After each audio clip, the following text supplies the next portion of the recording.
వేగంగా మారుతున్న ఏపీ రాజకీయాలపై మెగా బ్రదర్ నాగబాబు ఆసక్తికర కామెంట్స్ చేశారు. టీడీపీ జనసేన కూటమితో కలిసేందుకు కమలదళం ఆసక్తి చూపించడంపై నాగబాబు స్పందించారు. అవేంటో ఇప్పుడు చూద్దాం. వైసీపీ వ్యతిరేక ఓట్లు చీలకుండా ఉండడానికి టీడీపీతో జనసేన జట్టు కట్టింది. 2024 ఎన్నికల్లో జగన్ను గద్దె దింపడమే లక్ష్యంగా టీడీపీ జనసేన అధినేతలు అడుగులు వేస్తున్నారు. అయితే తిరిగి అధికారం చేజిక్కించుకోవాలన్న ధ్యేయంతో జగన్ తన అభ్యర్థుల ఎంపికలో ఆచితూచి వ్యవహరిస్తున్నారు. సిఎంఆర్ ఫ్యామిలీ మాల్ ఇప్పుడు మన కేపీహెచ్బీలో ఫిబ్రవరి 10వ తేదీన ప్రముఖ నటి శ్రీలీల గారిచే ఘన ప్రారంభం.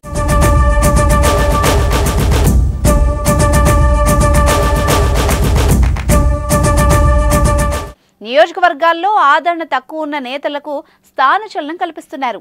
175కు 175 సీట్లు గెలవాలన్న నినాదంతో జగన్ ముందుకు వెళ్తున్నారు.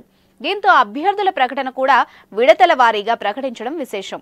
అయితే వైసీపీ తన అభ్యర్థుల 7వ జాబితా ప్రకటనపై మెగా బ్రదర్ రియాక్ట్ అయ్యారు.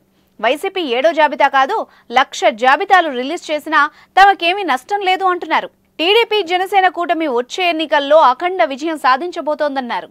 పార్టీలో ఏమైనా చిన్న చిన్న సమస్యలుంటే పరిష్కరించుకొని ముందుకు వెళ్తామని నాగబాబు చెప్పారు. టీడీపీ జనసేన కూటమితో బీజేపీ కలిసేందుకు సంప్రదింపులు జరుగుతున్న విషయాన్ని కూడా మెగా బ్రదర్ ప్రస్తావించారు. బీజేపీ కూడా తమ కూటమితో కలిసి వస్తుందని ఆశాభావం వ్యక్తం చేశారు. పొత్తులో భాగంగా జన సైనికులు ఎన్ని అసెంబ్లీ, పార్లమెంట్ స్థానాల నుంచి పోటీ చేయాలనేది తమ అధినేత పవన్ కళ్యాణ్ నిర్ణయిస్తారని చెప్పారు. జనసేన అభ్యర్థుల జాబితా మరో 10 రోజుల్లో ప్రకటిస్తామన్నారు. టీడీపీతో పొత్తులో అనకాపల్లి ఎంపీ సీటు పోటీ అంశం ఎవరికి కేటాయిస్తున్నామో చర్చకు రాలేదు అన్నారు. అయితే తాను ఎక్కడి నుంచి పోటీ చేయాలన్న అంశంపై పార్టీ అధిష్టానం నిర్ణయిస్తుందన్న నాగబాబు వచ్చే ఎన్నికల్లో తమ విజయంపై భరోసా వ్యక్తం చేశారు.